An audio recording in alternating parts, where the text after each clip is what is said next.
Section 1. Hey, this is the time where a lot of students start to get bogged down because the math's getting a little bit more difficult and you're out of school for this appointment, this sporting trip, whatever the case is.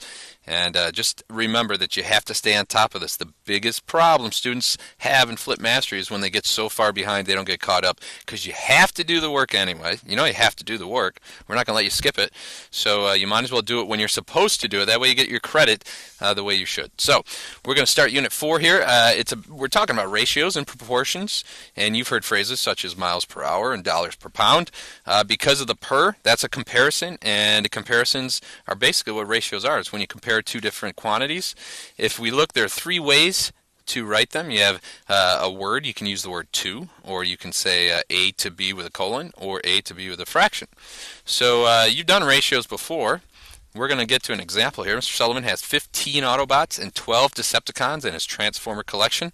Find the ratio of Autobots to Decepticons. So the ratio of Autobots to Decepticons, what I want you to do every time here is you have to give the grader, the reader, whatever you want to call them, the person looking at your paper, they have to know what you're comparing. So we are going to write right here Autobots on the top and Decepticons on the bottom. We're going to use it as a fraction. So let's write that out. Okay, so here's Autobots and Decepticons written out for us.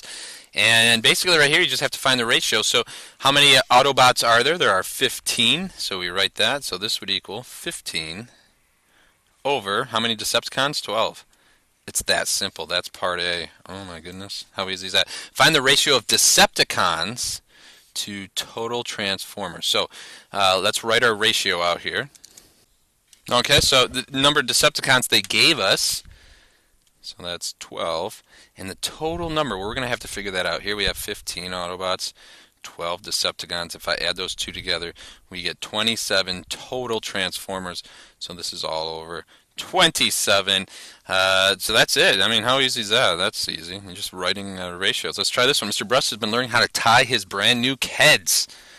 He's got those pearly white Keds. He attempted to tie them 18 times and he was successful 6.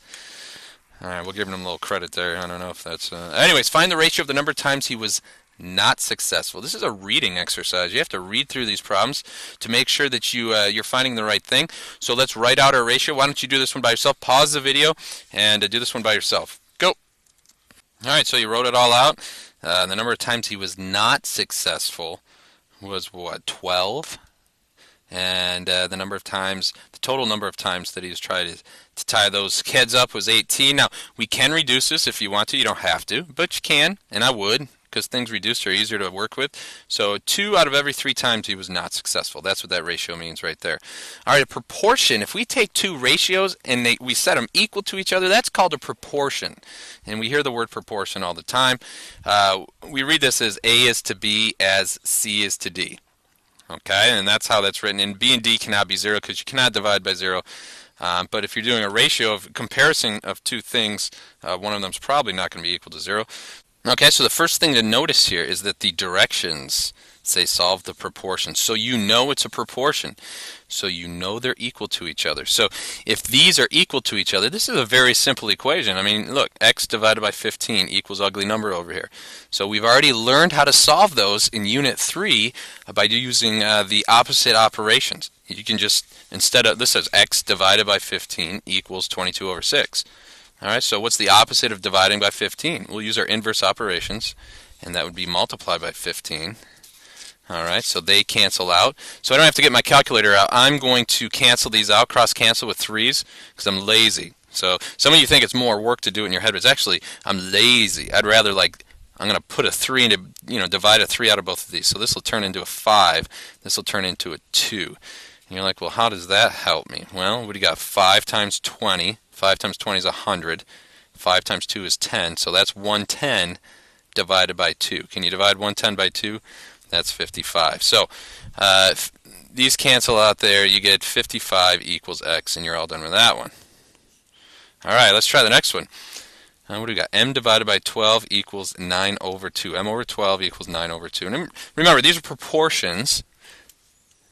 Two ratios that are equal to each other. So to solve this equation, instead of dividing by 12, we're going to multiply by 12.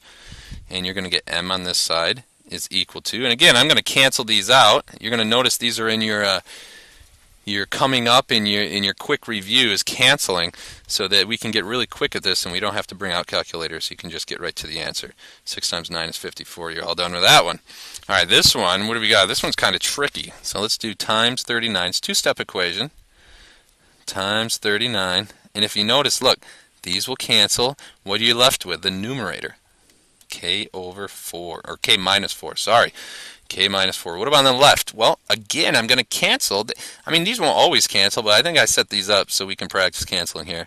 13 goes into 13 once, and 13 goes into 39 3 times. Look, it's just 3 times 5, which is 15. So now we have this equation, 15 equals K minus 4.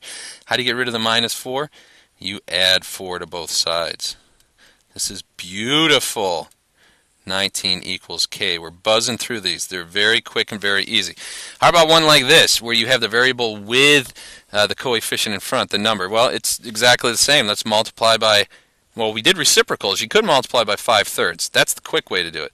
But I'll multiply by 5 here. We'll do it in 2 steps. Times 5 each side. These cancel out. You're left with 3r equals, all right, so the 5 and the 15 will cancel and leave a 3. And so we have 36 over 3. Well, guess what? They cancel. A 12 will go into each. 12 will go into 36. I'm sorry, a 3 will go into each. 3 will go into 36 12 times, and 3 will go into 3 one time. So you get 12 over 1, which is 12. Divide by 3, divide by 3. R equals 4. Done with that one. All right, let's look at this one. Oof.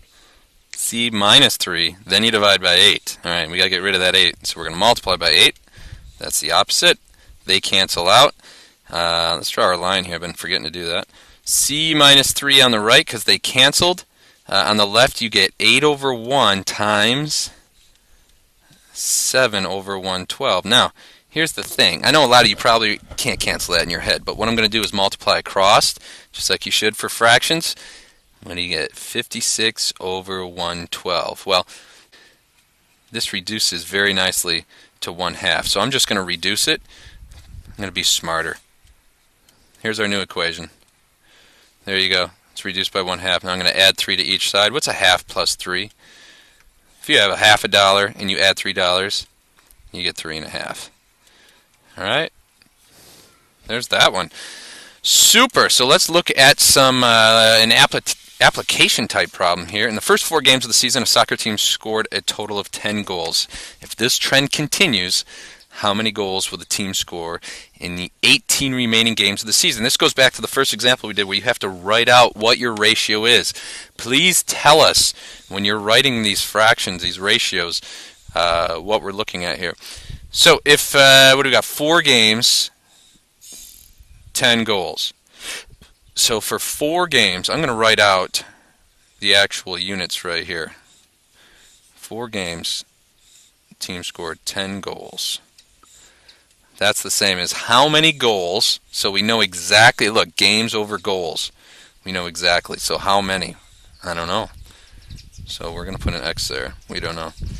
In the 18 remaining games of the season. So in 18 more games. All right, so look, the X is on the bottom this time. So what I'm going to do just for this section, we'll learn how to deal with this in the next, you might already know how to do this, called cross multiply.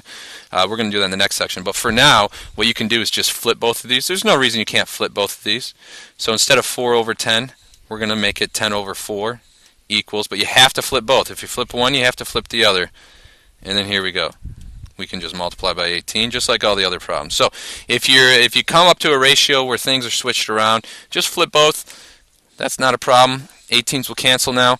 Can I cancel something here? Take a 2 out of both, so that'll be a 9, and that'll be a 2. Now I can take a 2 out of the 10 and the 2. Look at that, canceling all over the place. What do we get? 9 times 5, which is 45. Okay, now, your other option I just want to mention to you, if you don't want to do all this canceling, and what we just had there was 18 times 10 over 4, I mean, the other option is in your calculator. You have to type out 18 with a times button, parentheses, 10 divided by 4, other parentheses. When you hit enter, it should tell you 45. So that is the end of section 4.1. So do the homework right there in the packet, get it all done, check your answers, and take the mastery check. Hey, I'm going to leave you with a video to show you what can happen if you don't learn your ratios very well. And actually, I do feel a little bit bad for this girl, but it's been all over the internet. You've probably seen it, so take a good look at it, get a good laugh. Hey, remember, it's nice to be important, but it's more important to be nice. And this husband is obviously not nice because he went to YouTube after he recorded this. So